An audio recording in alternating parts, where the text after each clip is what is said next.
सोचिए, अगर आपके घर की दीवारों से अचानक किसी अनजान औरत की चीखें सुनाई देने लगे, रात को जब आप सो रहे हों तब दरवाज़ा अपने आप खुल जाए और कोई अदृश्य साया धीरे धीरे आपके कमरे में दाखिल हो जाए। डर लग रहा है ना?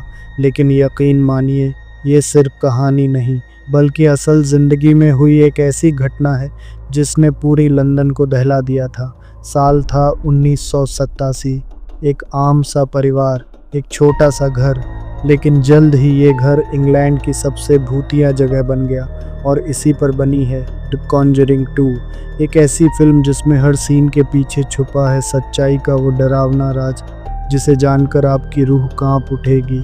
है तो दोस्तों, आपका स्वागत है हमारे नए एक्सप्लेन वीडियो में। आज हम जिस कहानी में उतरने जा रहे हैं वो कोई साधारण कहानी नहीं है। यह है एक डरावनी दास्तान जिसकी शुरुआत होती है 1973 में न्यूयॉर्क के एमिटीविल नाम के एक छोटे से गांव से। यहाँ खड़ा है एक ऐसा घर जिसके अंदर छिपे राज आज भी लोगों की रूहें कंपा देते हैं। यहीं पर आते हैं एड और उनकी पत्नी लॉरेन, जो पैरानॉर्मल एक्टिविटीज़ की जांच करने के लिए मशहूर हैं। लेकिन दोस्तों, आपको बता दूं, ये घर खाली नहीं है। यहाँ रहती थी लुड्स फैमिली, जो डर के मारे सिर्फ एक दिन पहले ही इस घर से भाग चुकी है। अब लॉरेन की एक खास शक्ति है, वो भूत प्रेत और पुरानी यादों से जुड़ सकती है। और जैसे ही वो इस घर की सच्चाई जानने लगती है, सामने आता है एक काला सच। दरअसल ठीक 1 साल पहले रोनी डिफियो ने इसी घर में अपनी ही फैमिली को बेरहमी से मार डाला था। कोर्ट में रोनी ने कहा, मैंने कुछ नहीं किया, ये सब एक शैतान ने मुझसे करवाया। लॉरेन उसकी यादों में उतरती है और देखती हैं कि कैसे एक एक करके उसने अपने ही परिवार को मौत के घाट उतारा। लेकिन तभी उसे एक बच्चा दिखाई देता है। लॉरी उस बच्चे का पीछा करती है और पहुंच जाती है घर के अंधेरे बेसमेंट में। अचानक से वहां सभी मरे हुए लोग प्रकट हो जाते हैं। वो सब एक साथ एक मिरर की तरफ इशारा कर रहे हैं। लॉरेन धीरे धीरे उस मिरर की ओर बढ़ती है। हवा में सन्नाटा है, दिल की धड़कन तेज हो चुकी है और जैसे ही वो मिरर से कपड़ा हटाती है, उसके सामने खड़ा है खुद शैतान। और शैतान अचानक लॉरेन पर झपटता है और उसका गला कसकर दबाने लगता है। उस पल लॉरेन की आंखों के सामने सिर्फ अंधेरा छा जाता है और उसी अंधेरे में उसे एक डरावनी झलक दिखाई देती है, उसके अपने पति एड की मौत की। यह सब इतना खतरनाक था कि जब ये जांच खत्म हुई तो अगले ही दिन इनकी खबरें अखबारों की सुर्खियां बन गईं। लेकिन दोस्तों, यह तो बस शुरुआत थी। कहानी अब हमें ले जाती है 1987 इंग्लैंड के एनफील्ड शहर में। यहाँ रहती हैं पेगी हॉडसन अपने 4 बच्चों के साथ। आपको बता दूं कि पेगी की जिंदगी आसान नहीं रही है। उसका पति उसे छोड़कर जा चुका है और अब वह अकेली अपने बच्चों की परवरिश कर रही है। उसकी सबसे बड़ी बेटी है मार्गरेट, उससे छोटी है जेनेट और 2 बेटे हैं, सबसे छोटा बिली और उससे बड़ा जॉनी। ये लोग हाल ही में इस नए घर में शिफ्ट हुए हैं। लेकिन दोस्तों, हर नया घर नई खुशियाँ लेकर नहीं आता, क्योंकि इस घर के साथ आया है एक पुराना टूटा फूटा सोफ़ा। और इसी सोफ़े से शुरू होती है वो दास्तान जो जल्द ही पूरे इंग्लैंड को हिलाकर रख देगी। इसके बाद रात का सीन दिखाया जाता है। पेगी हॉडसन अपने बेटे बिली के पास जाती है। बिली अपने छोटे से टेंट हाउस में बैठा खिलौनों के साथ खेल रहा होता है। पेगी मुस्कुराते हुए कहती है, मैं तुम्हारे लिए बिस्कुट लाई हूँ। उधर दूसरी तरफ उसकी बेटियाँ मार्गरेट और जेनेट अपने कमरे में ओईजी बोर्ड लेकर बैठी हैं। वो उससे सवाल पूछती है, क्या इस घर में कोई आत्मा है जो हमसे बात कर सकती है? जेनेट धीरे से पूछती है, क्या मेरे पापा वापस आएंगे? ये कहते कहते उसकी आंखों में आंसू आ जाते हैं। फिर दोनों बहनें ouija बोर्ड को अपने बेड के नीचे रख देती हैं और सो जाती हैं। दोस्तों, आपको बता दूं कि उस दौर में 27वीं दशक का यूरोप ouija बोर्ड का इस्तेमाल आत्माओं से बात करने के लिए किया जाता था। लेकिन उस रात 1:05 सब कुछ बदल जाता है। जेनेट अचानक नींद में उठती है और खुद को अपने कमरे की बजाय लिविंग रूम में उस पुराने सोफे के पास पाती है। वो हैरान होकर सोचती है, मैं यहाँ कैसे आ गई? मैं तो अपने कमरे में थी। उसे लगता है शायद वो नींद में चलकर आ गई होगी। उसी समय ऊपर कमरे में सो रही मार्गरेट को दरवाजे पर तेज तेज खटखटाने की आवाज आती है। वो दरवाजा खोलती है लेकिन वहां कोई नहीं होता और तभी जेनेट दिखाई देती है और दोनों फिर से सोने चले जाते हैं। अगली सुबह पेगी घर के बेसमेंट में कपड़े धोने जाती है, लेकिन जैसे ही वो वॉशिंग मशीन चालू करती है मशीन अपने आप खराब हो जाती है। ये सब बहुत अजीब लग रहा था। फिर अगली रात बिली और जेनेट अपने कमरे में द क्रूकेड मैन गेम खेल रहे होते हैं। तभी उनकी माँ कहती है अब सोने का टाइम है। बच्चे कमरे में चले जाते हैं। रात को बिली को बहुत प्यास लगती है। वो किचन में पानी पीने जाता है और खिड़की से बाहर झांकता है। उसे दिखता है बाहर रखा झूला अपने आप हिल रहा है। वो सोचता है शायद हवा से हिल रहा होगा, लेकिन जब बिली अपने कमरे की तरफ लौटता है तो उसे सीढ़ियों पर अपनी टॉय कार रखी मिलती है। हैरानी की बात ये थी कि जाते समय ये कार वहाँ नहीं थी। वो कार को उठाता है और उसे टेंट हाउस में रख देता है। बिल्ली घबरा जाता है और सोचता है शायद मेरी बहन मुझे डरा रही है, लेकिन उसी वक्त कमरे में सो रही जेनेट अचानक नींद में बड़बड़ाने लगती है, मुझे बचाओ, हेल्प मुझे बचाओ, मुझे बचाओ, मुझे बचाओ, कोई मुझे बचाओ। मार्गरेट जागती है और उसे कहती है जेनेट उठो, तुम सपना देख रही हो। लेकिन तभी जेनेट की आवाज बदल जाती है। फिर से मार्गरेट सो जाती है। तभी अचानक से जेनेट कहती है, अब जेनेट की आवाज बदल जाती है। एक बुजुर्ग आदमी की भारी आवाज में बोलती है, ये मेरा घर है, तुम सब यहाँ से निकल जाओ। मार्गरेट घबराकर पूछती है, जेनेट तुम किससे बात कर रही हो? जेनेट की आंखें आधी बंद हैं, लेकिन उसकी आवाज अचानक एक बूढ़े आदमी की तरह भारी और गूंजदार हो जाती है। तुम सबको यहाँ से जाना होगा। फिर वो गुर्राते हुए बोलती है, तुम सब मेरे घर में घुसे हो और अगर नहीं माने तो मैं तुम्हारी माँ को मार दूंगा, समझे तुम? वो हंसते हंसते अचानक चिल्लाती है, और हाँ, अब बिली भी मरेगा। मार्गरेट कांपते हुए चीखती है, जेनेट तुम किससे बात कर रही हो? दोस्तों, आपको बता दूं कि ये आवाज जेनेट की नहीं थी। वो किसी बूढ़े आदमी की खुरदुरी आवाज में बोल रही थी। मार्गरेट चारों तरफ देखती है लेकिन वहाँ कोई नहीं होता। वो सोचती है शायद जेनेट नींद में बड़बड़ा रही है और उसे सुला देती है। फिर खुद भी सो जाती है। लेकिन डर यहीं खत्म नहीं होता, क्योंकि कुछ देर बाद जेनेट अचानक उसके पास खड़ी मिलती है। उसकी आंखें लाल, चेहरा सख्त और आवाज भयानक, बिली से दूर रहो, हमें अकेला छोड़ दो। सुना तुमने, बिली को अकेला छोड़ दो। मार्गरेट डर से कांप जाती है और कहती है, यहाँ कोई नहीं है, तुम मुझे क्यों डरा रही हो? और तभी जेनेट उसकी आंखों में झांक कर गुर्राती है, यह मेरा घर है। जेनेट अपने बिस्तर पर जाकर सो जाती है। इधर बिली अपने कमरे में सो रहा होता है। तभी उसे अपने टेंट हाउस से चलने की आवाज आती है। वो घबराकर अपनी माँ के पास जाता है और कहता है, मॉम, मेरे टेंट में कोई है। पेगी तुरंत चेक करने जाती है, लेकिन अंदर कोई नहीं होता। वो बिली को समझाती है, तुमने शायद कोई बुरा सपना देखा है। लेकिन तभी पेगी की नजर लिविंग रूम की तरफ जाती है। वो देखती है कि सोफे पर कोई बैठा हुआ है। वो धीरे धीरे पास जाती है और जैसे ही देखती है वहाँ जेनेट बैठी होती है। पेगी कहती है, तुमने तो मेरी जान ही निकाल दी, यहाँ क्या कर रही हो? जेनेट थकी हुई आवाज में कहती है, मॉम, मुझे लगता है मैं फिर से नींद में चलने लगी हूँ। पेगी उसे उसके कमरे में छोड़ देती है। अगली सुबह जोर जोर से बारिश हो रही है। जेनेट लिविंग रूम में बैठी टीवी देख रही होती है। अचानक टीवी अपने आप चैनल बदल जाता है। जेनेट रिमोट ढूंढती है, लेकिन रिमोट गायब हो चुका होता है। तभी फोन की घंटी बजती है। जेनेट उठकर फोन रिसीव करती है और दूसरी तरफ उसकी मॉम की आवाज आती है। फोन रखते ही उसकी नजर फिर से सोफे की तरफ जाती है। वहाँ गायब हुआ रिमोट रखा होता है। वो रिमोट उठाकर चैनल बदलती है, लेकिन अचानक टीवी खराब हो जाता है। जेनेट टीवी को ठीक करने के लिए झुकती है और तभी टीवी की स्क्रीन पर सोफे पर बैठा एक बुजुर्ग आदमी साफ दिखाई देता है। जेनेट चौंक जाती है और तुरंत सोफे की ओर देखती है, लेकिन वहाँ कोई नहीं होता। अचानक उसके कानों में एक भारी खुरदुरी आवाज गूंजती है, यह मेरा घर है। जेनेट डर के मारे चीख पड़ती है। अब सीन शिफ्ट होता है। एड और लॉरेन अपने घर में दिखाई देते हैं। एड एक पेंटिंग बना रहा होता है। जब वो पेंटिंग लॉरेन को दिखाता है तो उसे देखकर लॉरेन का चेहरा डर से सफेद पड़ जाता है। वो एड से कहती है, हमें ये घोस्ट इन्वेस्टिगेशन रोकना होगा। दूसरी तरफ रात को जेनेट खुद को रस्सियों से बांध रही होती है। मार्गरेट पूछती है, तुम ऐसा क्यों कर रही हो? जेनेट कहती है, कहीं फिर से नींद में चलना शुरू न कर दूं। दोनों बहनें सो जाती हैं, लेकिन आधी रात को जेनेट अपने आप बिस्तर से नीचे उतर जाती है। दरवाजे पर जोर जोर से खटखटाने की आवाज आने लगी है। वो रस्सी खोलकर धीरे से दरवाजा खोलती है। बाहर कोई नहीं होता। वो टॉर्च लेकर पूरे घर की तलाशी लेती है। लिविंग रूम में पहुंचती है और फिर से वही बुजुर्ग आदमी सोफे पर बैठा दिखाई देता है, लेकिन टॉर्च डालते ही वो गायब हो जाता है। अचानक उसके कानों में चिल्लाने की आवाज गूंजती है। जेनेट डर कर भागती है, कमरे में जाकर दरवाजा बंद कर देती है और पास की चेयर उससे लगा देती है। लेकिन अगले ही पल वही चेयर अपने आप खिसक कर जेनेट के पास आ जाती है। जेनेट बुरी तरह डर जाती है और कंबल ओढ़ लेती है। उसे महसूस होता है कि कोई उसके पास आ रहा है और अचानक उसका कंबल हवा में उड़ जाता है। जेनेट जोर जोर से चीखने लगती है। उसकी बहन मार्गरेट उठ जाती है और कहती है, क्या हुआ जेनेट? जेनेट कांपते हुए कहती है, कमरे में कोई है, वो मुझे छू रहा है, मैं झूठ नहीं बोल रही हूँ। इतना कहते ही उनका पूरा बेड जोर जोर से हिलने लगता है।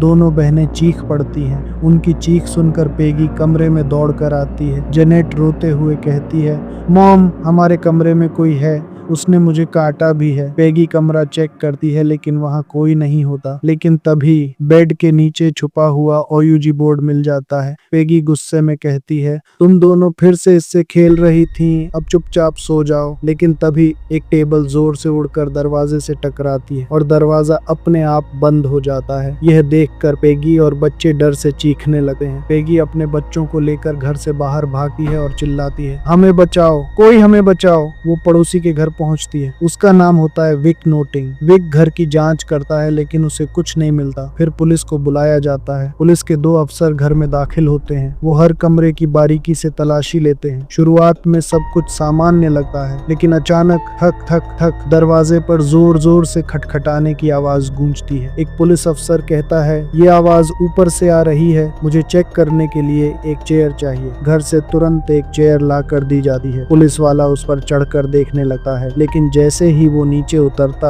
है, वो चेयर अपने आप सरकते हुए उसी जगह जाकर रुक जाती है जहां से उसे लाया गया था। कमरे में सन्नाटा छा जाता है। सभी की आंखें उस हिलती हुई चेयर पर टिकी होती हैं। पुलिस अफसरों के चेहरों पर अब साफ डर दिखाई देने लगता है। एक अफसर हकलाते हुए कहता है, ये तो अपने आप चलकर वापस चली गई। दूसरा अफसर कांपती आवाज में कहता है, मिसेस हॉडसन, इस मामले में हम आपकी मदद नहीं कर सकते, हम बस इसकी रिपोर्ट बना देंगे। अगर कोई पूछेगा तो गवाही दे देंगे। इतना कहकर दोनों अफसर घर से निकलने लगते हैं, लेकिन तभी वहां मौजूद महिला पुलिस अधिकारी रुक जाती है। वो पेगी की ओर मुड़कर कहती है, मैं एक चर्च के पादरी को जानती हूँ, शायद वो आपकी मदद कर सके। ये कहते ही पुलिस वाले घर से बाहर चले जाते हैं और एक बार फिर हॉडसन फैमिली उस घर में अकेली रह जाती है। Scene shift. लॉरेन का घर। लॉरेन बाइबल पढ़ रही होती है। उसकी बेटी जुडी पास में खेल रही है। अचानक जुडी कहीं गायब हो जाती है। लॉरेन पूरे घर में उसे खोजती है, फिर उसे अपनी बेटी नजर आती है। जुडी कांपती आवाज में कहती है, मॉम, वो कौन है? लॉरेन पीछे मुड़कर देखती है और उसकी आंखें जम सी जाती हैं। अंधेरे में एक नन का घोस्ट खड़ा होता है। लॉरेन धीरे धीरे उस साय का पीछा करती है। वो साया उसे एक कमरे तक ले जाता है। अचानक कमरे में रखी टेप रिकॉर्डर मशीन अपने आप चालू हो जाती है।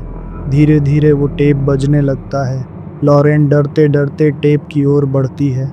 उसे महसूस होता है जैसे कोई उसके पीछे खड़ा है। धीरे से मुड़कर देखती है तो सामने दीवार पर एक पेंटिंग टंगी होती है, नन की। जैसे जैसे वो पेंटिंग के पास जाती है, अचानक दरवाज़ा बंद हो जाता है। हवा का झोंका रूम को और ठंडा कर देता है। तभी वो देखती है कि एक साया पेंटिंग की तरफ बढ़ रहा है। वो साया धीरे धीरे पेंटिंग में समा जाता है। अगले ही पल पेंटिंग से 2 हाथ बाहर निकलते हैं और लॉरेन की तरफ झपट पड़ते हैं। लॉरेन कांपती हुई चीखते हुए पूछती है, तुम कौन हो? और तभी नन का भूत डरावनी आवाज में चीखने लगता है। पूरे घर की लाइट झपकने लगती है। लॉरेन की बेटी जुडी वो देखती है कि उसकी माँ बाइबल पर अजीब अजीब शब्द लिख रही है। जुडी घबराकर चिल्लाती है, मॉम, ये आप क्या कर रही हो? रुक जाओ। इसके बाद पेगी को देखते हैं जो अपने घर आ रही है। तभी उसे एक पत्रकार मिलता है। पत्रकार कहता है, मेरा नाम केट एलन है। मैंने सुना है आपके घर में पिछले हफ्ते कुछ हुआ था। मैं उस बारे में बात करना चाहता हूँ। पेगी चौंक कर पूछती है, तुम्हें कैसे पता चला? केट मुस्कुराते हुए कहता है, पुलिस वालों ने बताया। पेगी गुस्से में कहती है, मैं तुमसे कोई बात नहीं करना चाहती। लेकिन केट समझाता है, देखो, अगर ये सब अब भी हो रहा है तो अपनी कहानी बताने से तुम्हें मदद मिल सकती है। केट और उसकी टीम जेनेट और मार्गरेट का इंटरव्यू लेने लगते हैं। इंटरव्यू के दौरान जेनेट कहती है, जब से मॉरिस ग्रोसी ने बात करना शुरू किया है, दिक्कतें और ज़्यादा बढ़ गई हैं। केट कैमरे की तरफ देखता है और कहता है, अगर इस घर में कोई आत्मा है तो वो हमसे बात कर सकती है। अचानक कमरे की लाइट्स टिमटिमाने लगती हैं। जेनेट की तबीयत बिगड़ने लगती है। धीरे धीरे उसकी आवाज़ बदल जाती है। कैमरा रोल करता रहता है। केट कांपती आवाज़ में पूछता है, जेनेट, तुम्हारी तबीयत तो ठीक है ना? लेकिन जेनेट गहरी बुजुर्ग जैसी आवाज़ में बोलती है, मैं जेनेट नहीं हूँ। मेरा नाम बिल विल्किंस है। मैं 62 साल का हूँ। ये घर मेरा है। तुम सब यहाँ से दफ़ा हो जाओ। मॉरिस तुरंत कहता है, ये घर तुम्हारा नहीं है। वो आवाज़ और गहरी होकर जवाब देती है, मैं कब्र से लौटा हूँ। मेरी मौत यहीं हुई थी। मैं अंधा था। ब्रेन हेमरेज हुआ और नींद में उस कोने वाले सोफे पर मेरी मौत हो गई। केट कांपते हुए पूछता है, तुम यहाँ क्यों हो? बिल विल्किंस की आवाज़ गूंजती है, मुझे इनकी चीखें सुनना पसंद है और मैं कहीं नहीं जाने वाला। इंटरव्यू ख़त्म होते ही ये खबर पूरे अखबारों और न्यूज़ चैनलों में छा जाती है। पूरा शहर दहशत में आ जाता है। इसके बाद नेक्स्ट नाइट को रात का सन्नाटा। मैगी अपने बच्चों को लेकर पड़ोसी विच के घर में रहने चली जाती है। लेकिन अचानक बिली को अपने कानों में घंटी बजने की आवाज़ सुनाई देती है। वो डरते डरते अंधेरे में चलता है और तभी उसके सामने एक काला शैतानी साया खड़ा दिखाई देता है। बिली चीखते हुए भागकर अपनी माँ के पास जाता है। उसकी चीख सुनकर घर के बाकी लोग भी जाग जाते हैं। सब दौड़कर देखते हैं तो अचानक जेनेट उनके सामने खड़ी होती है। उसकी आंखें लाल, चेहरा बदला हुआ। वो ज़ोर से चीखती है, ये घर मेरा है। और उसी पल पूरा घर हिलने लगता है। सभी खिड़कियों के शीशे अपने आप टूट जाते हैं। घर में मौजूद सब लोग डर के मारे ज़मीन पर गिर जाते हैं और बेहोश हो जाते हैं। अगली सुबह एड और लॉरेन के घर एक पादरी बैठे हैं। पादरी उनके सामने जेनेट की रिकॉर्ड की हुई टेप चलाते हैं। टेप से निकलती है बुजुर्ग, डरावनी आवाज़। पादरी कहते हैं, ये आवाज़ 14 साल की लड़की की आवाज़ है। एड हैरान होकर देखता है, नहीं हो सकती, लेकिन ये तो जेनेट ही बोल रही है। पादरी गंभीर स्वर में कहते हैं, आप दोनों को 3 दिन के लिए लंदन जाना होगा। बस जांच करनी है। अगर ये सब ढोंग है तो लौट आना, लेकिन अगर ये सच है तो उस बच्ची को आपकी मदद की ज़रूरत है। लॉरेन अचानक कांपते हुए बोलती है, एड, मैंने तुम्हें मरते हुए देखा है। मुझे डर है, अगर हम वहाँ गए तो तुम नहीं बचोगे। एड उसका हाथ पकड़कर कहता है, मुझे कुछ नहीं होगा। याद है तुम्हारी पेंटिंग में जो शैतान था, वही मैंने 7 साल पहले एमिटीविल में भी देखा था। तुम और मैं दोनों ने एक ही शैतान को देखा है। लॉरेन की आंखों में डर है, लेकिन एड के समझाने पर आखिरकार वो मान जाती है। एड और लॉरेन पेगी के घर पहुंचते हैं। पेगी उन्हें बताती है, इस घर में सिर्फ मैं और मेरी बेटी जेनेट रहते हैं, बाकी बच्चे पड़ोस में हैं। वो एड को जेनेट का कमरा दिखाती है। दरवाज़ा बंद है, उस पर ताला लगा है। एड पूछता है, इसे बंद क्यों किया है? मॉरिस जवाब देता है, डर था किसी को चोट न लग जाए। एड धीरे से ताला खोलकर अंदर जाता है। वो देखता है कि पूरे कमरे की दीवारों पर क्रॉस टंगे हुए हैं। एड गंभीर स्वर में पूछता है, क्या इन क्रॉस का कोई असर हुआ? पेगी सिर झुकाकर कहती है, कुछ नहीं, पूरी रात आवाज़ें आती हैं, हम सो ही नहीं पाते। ये क्रॉस हमें पड़ोसियों ने दिए थे। एड सोच में डूब जाता है। दूसरी तरफ लॉरेन जेनेट से बैठकर धीरे धीरे बात कर रही होती है। कमरे में हल्की सी हवा चलती है और माहौल बेहद खामोश है। लॉरेन धीमी आवाज में पूछती है। जेनेट, ये सब कब से हो रहा है? जेनेट कांपते हुए कहती है, जब से बिल ने मुझसे बात करनी शुरू की है तब से। लॉरेन ध्यान से उसकी आंखों में देखती है। उसे महसूस होता है कि ये बच्ची सचमुच किसी अदृश्य ताकत के कब्जे में है। लॉरेन धीमी आवाज में पूछती है, ये आवाज कब आती है? जेनेट कांपते हुए कहती है, कभी कभी जब वो चाहता है, और उसने अभी कहा है कि वो आपको चोट पहुंचाना चाहता है। मैं सिर्फ उसका जरिया हूँ। दोस्तों, आपको बता दूं, मॉरिस ग्रेसी इंग्लैंड के मशहूर मनोवैज्ञानिक डॉक्टर हैं और अब वही इस मामले की जांच में एड और लॉरेन की मदद कर रहे हैं। इसके बाद अंधेरे और सन्नाटे से भरा घर। जेनेट को लिविंग रूम के सोफे पर बिठाया जाता है। वातावरण में खौफ है। लॉरेन की मां डरते हुए कहती है, क्या ये करना सही है? एड गंभीर स्वर में जवाब देता है, ये करना बहुत जरूरी है। हमें सच दिखाना होगा कि ये बच्ची खुद से नहीं बोल रही, उसके मुंह से कोई और बोल रहा है और इसमें कोई चालबाजी नहीं। एड जेनेट से कहता है, मुंह में पानी भरो और फिर बोलो। जेनेट आज्ञा मानकर ऐसा ही करती है। एड और लॉरेन टेप रिकॉर्डर चालू कर देते हैं। कमरा और भी डरावना हो जाता है। एड ऊंची आवाज में कहता है, अगर इस घर में कोई आत्मा है जो हमसे बात करना चाहती है तो सामने आओ और बोलो। कुछ पल की खामोशी, फिर अचानक जेनेट की आवाज बदल जाती है, गहरी, भारी और डरावनी। तुम पीछे घूम जाओ, तब मैं बात करूंगा। अचानक घर का सारा सामान हिलने लगता है। लाइट्स टिमटिमाती हैं और फिर पूरी तरह बंद हो जाती हैं। जेनेट की आवाज और गहरी हो जाती है, मैं आ गया हूँ। मेरा नाम बिल विल्किंस है। मैं कोई शैतान नहीं हूँ।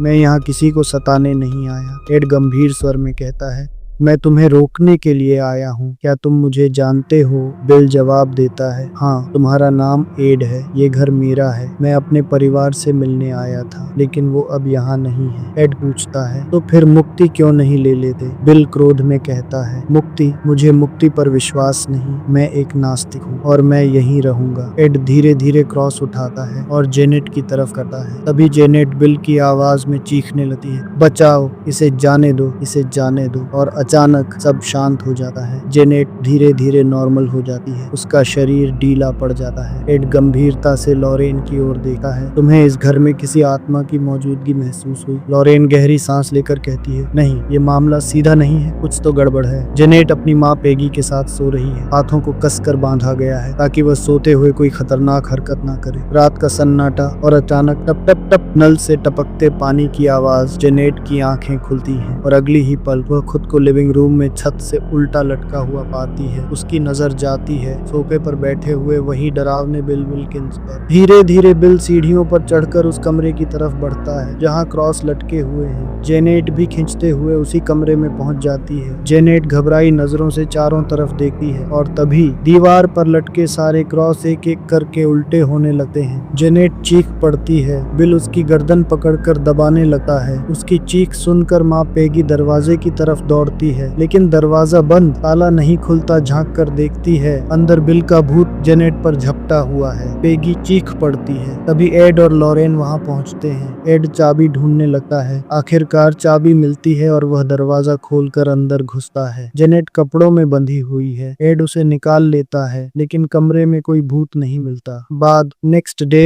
एक होटल में एड, लॉरेन, डॉक्टर मॉरिस और अनीता ग्रेगरी सबूतों की जांच कर रहे हैं। सबूतों में एक फोटो है जिसमें जेनेट हवा में उड़ती और उसे किसी ने काटने का निशान हाथ पर है। अनीता गुस्से में कहती है, ये लड़की झूठ बोल रही है, सब नाटक है। लेकिन मॉरिस कहते हैं, नहीं, अब तक जेनेट ने जो भी बताया सब सही निकला है। वह कुछ कैमरामैन बुलाने का सुझाव देता है। कैमरामैन आते हैं और पूरे घर में कैमरे लगा देते हैं। इसके बाद एड घर के बेसमेंट में नल ठीक करने जाता है। चारों तरफ पानी भरा है। पेगी टॉर्च पकड़कर मदद कर रही होती है। तभी पेगी की आंखें चौड़ी हो जाती हैं। एड, तुम्हारे पीछे कोई है। एड मुड़ता है, लेकिन वहाँ कुछ नहीं। अचानक पानी में से एक अदृश्य हाथ पेगी को खींच लेता है। वह डूबने लगती है। एड तुरंत उसे बाहर निकालता है, लेकिन पेगी के हाथ पर काटने का निशान पड़ चुका है। एड जब पानी में झांका है तो उसे नकली दांत मिलता है। इसके बाद जेनेट अपने भाई बहनों के साथ खेल रही है। तभी उसे किचन में कुछ दिखता है। मार्गरेट पूछता है, तुम्हें वहाँ क्या दिखाई दे रहा है? वह कहती है, शैतान, चाकू से खेल रहा हूँ। बिली धीरे धीरे डरते डरते किचन की ओर बढ़ता है। तभी टेबल पर बहुत सारे चाकू दिखाई देते हैं। तभी मार्गरेट बोलती है, बिली, अचानक से जेनेट यहाँ से गायब हो गई है। इसके बाद जेनेट बिली पर अचानक से हमला कर देती है। बिली डर के मारे अलमारी में छुप जाता है। बिली चीख पड़ता है। एड बेसमेंट से दौड़कर किचन की तरफ आता है, लेकिन दरवाज़ा अपने आप बंद हो जाता है। अंदर का सामान इधर उधर उड़ने लगता है। एड दरवाज़ा तोड़ता है। अंदर बिखराव है। बिली एक अलमारी में छिपा मिलता है। लॉरेन घबरा कर पूछती है, जेनेट कहाँ है? कैमरामैन खिड़की खोलते हैं। बाहर जेनेट नजर आती है। एड क्रॉस दिखाता है। तभी बिल की आवाज़ आती है, नहीं, मैं नहीं। और जेनेट अचानक बेहोश होकर गिर जाती है। एड उसे बचा लेता है। थोड़ी देर बाद अनीता एड और लॉरेन को कैमरा फुटेज दिखाती है। उस फुटेज में जेनेट खुद से ही किचन का सारा सामान फेंक रही होती है।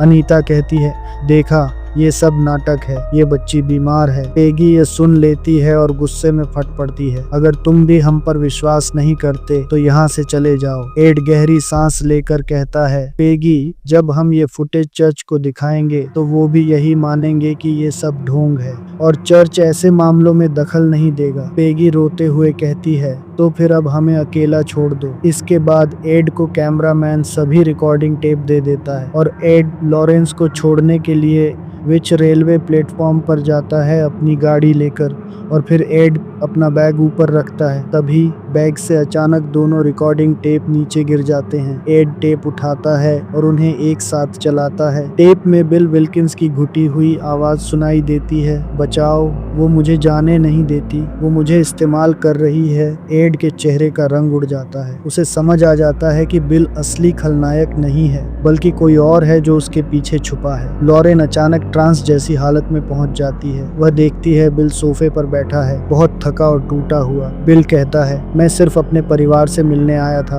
अब वो यहाँ नहीं है, मुझे जाना चाहिए, लेकिन मैं नहीं जा सकता। लॉरेन पूछती है, मैं उसे शैतान को कैसे रोक सकती? बिल विल्किंस पहली में बात करता है, मुझे दिया गया और मुझे लिया गया। तुम्हारे पैदा होने पर मैं साथ था, तुमने मुझे मांगा नहीं था, लेकिन फिर भी मरते दम तक मैं तुम्हारे साथ रहा। बिल की आंखों में डर है, क्योंकि वो शैतान मुझे नहीं छोड़ता। उसने मुझे कैद कर लिया है, मुझे गुलाम बना दिया है। लॉरेन की आंखों के सामने अचानक बिल के पीछे एक काली छाया उभरती है और उसकी आंख खुल जाती है। वह चीख कर कहती है, बिल विल्किंस तो सिर्फ एक मोहरा है, असली ताकत वो शैतान नन है। और पेगी अकेली घर में बैठी रो रही है। अचानक ऊपर से चीख सुनाई देती है। वह दौड़कर कमरे में पहुंचती है और देखती है दोनों बेटियां हवा में तैर रही हैं। मार्गरेट कांपती हुई चिल्लाती है, मॉम, बचा लो, ये शैतान मुझे मार देगा। अचानक जोर की ताकत से उसे दीवार पर फेंक दिया जाता है।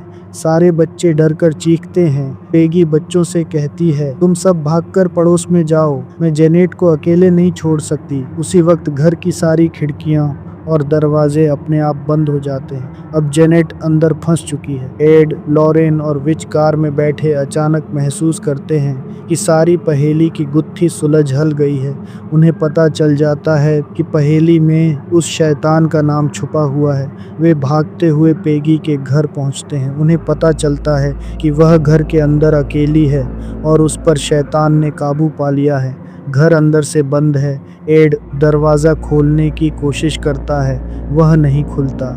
एड खिड़की तोड़ने की कोशिश करता है, लेकिन अचानक भारी सोफा उड़कर खिड़की पर लग जाता है और एड गिर जाता है। एड को चोट लग जाती है। वह कहता है लॉरेन से, मैं बेसमेंट से घर के अंदर जाता हूँ। बेसमेंट का दरवाज़ा अपने आप बंद हो जाता है। लॉरेन खोलने की कोशिश करती है, लेकिन खुल नहीं पाता। लॉरेन घबरा कर चिल्लाती है, एड, रुक जाओ, मत अंदर जाओ, मुझे डर है, मैं तुम्हें खो दूंगी। एड की आंखों में भी डर है, लेकिन वह कहता है, मुझे भी डर लग रहा है, लेकिन जेनेट को मेरी जरूरत है। लॉरेन रो पड़ती है, विच कुल्हाड़ी लेकर आ रहा होगा, हम दरवाजा तोड़ देंगे। और एड घर का फर्श तोड़कर अंदर चला जाता है। तभी शैतान गैस लीकेज कर देता है और उसके कारण उसे कुछ दिखाई नहीं देता। एड जेनेट को खोजने की कोशिश करता है। वह लिविंग रूम में पहुंच जाता है। वहां पर टीवी पर प्रार्थना चल रही है। दूसरी तरफ लॉरेन को याद आता है कि उसने शैतान से नाम पूछा था और उसने बताया था और मैंने उसे लिखा था,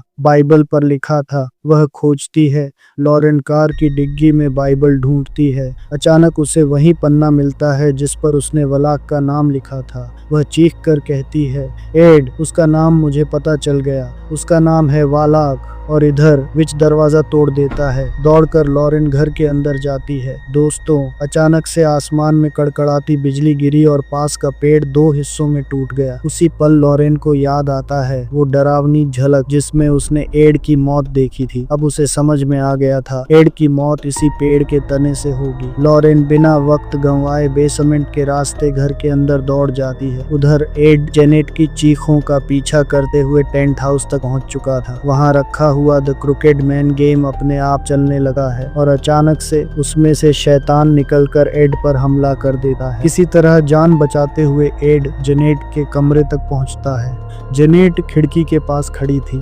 तभी खिड़की का कांच अपने आप टूटकर बिखर गया। टुकड़े जेनेट और एड दोनों को लगते हैं और उसी पल जेनेट खिड़की से नीचे गिर जाती है, लेकिन वक्त रहते एड उसका हाथ पकड़ लेता है। धीरे धीरे उसका हाथ फिसलने लगता है।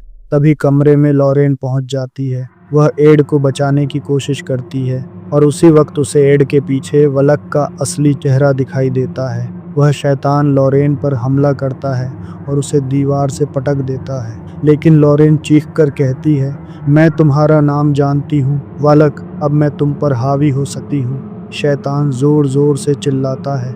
कमरे के सारे क्रॉस हवा में गिरने लगते हैं, लेकिन लॉरेन हिम्मत नहीं हारती। ईश्वर के नाम पर, खुदा के नाम पर, पवित्र आत्मा के नाम पर मैं तुम्हें नरक भेजती हूँ, नरक में जाओ। इतना कहते ही वलाक चीखते हुए गायब हो जाता है। एड, लॉरेन और जेनेट समय रहते बच जाते हैं। जेनेट बेहोश हो जाती है और एड उसे अपना क्रॉस पकड़ा देता है। इसके बाद उस घर में कभी ऐसी घटना नहीं होती। और दोस्तों, एंड में बताया जाता है कि पेगी हडसन ने अपनी बाकी की जिंदगी इसी घर में बिताई और साल 2003 में लिविंग रूम के उसी सोफे पर उसकी मौत हो गई, जिस सोफे पर 40 साल पहले बिल विल्किंस की मौत हुई थी। दोस्तों, अगर आपको हमारी मूवी एक्सप्लेन वीडियो पसंद आई हो तो वीडियो को लाइक कीजिए, कमेंट कीजिए और हाँ, अगली मूवी कौन सी एक्सप्लेन करें ये भी हमें कमेंट में ज़रूर बताइए। और सबसे ज़रूरी, इस वीडियो को ज़्यादा से ज़्यादा शेयर करें ताकि हॉरर मूवीज़ पसंद करने वाले और भी लोग हमारे साथ जुड़ सकें। धन्यवाद।